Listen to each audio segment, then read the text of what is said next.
2 chemical leaks at the Silfab Solar factory in Fort Mill, people in York County want leaders to take action. We've been following the protests and growing concern about Silfab Solar. The factory received the green light to resume operations following the leaks after numerous inspections from the state. But people say they're still concerned. WBTV's Delphin Jones was at the county council meeting tonight where residents pleaded with the county to hear them out and act on their concerns.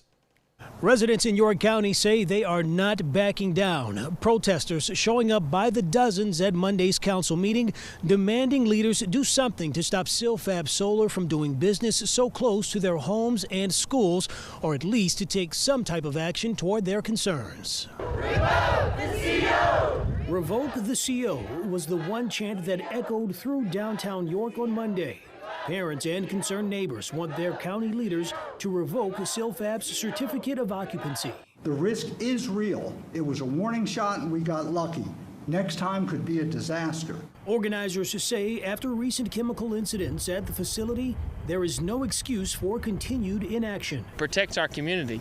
Revoke the CO. We have an unlawful use next to schools and children. It's unacceptable. There have been appeals to Silfab's work being classified as light industrial, but the courts say work can carry on. Kate Hanauer says she and others still believe the business is heavy industrial and they want the council to act. We expect our elected officials to do the right thing and to follow their own laws. Our own zoning laws are meant to protect us, the citizens. And I'm just extremely angry that that's not happening here and that the parents are having to come out here and put up this fight to keep our kids safe. People in the Fort Mill area have been speaking against the Silfab Solar and sharing their concerns with county leaders for more than a year now. But despite this and the recent chemical spills, the county is allowing the plant to continue operations.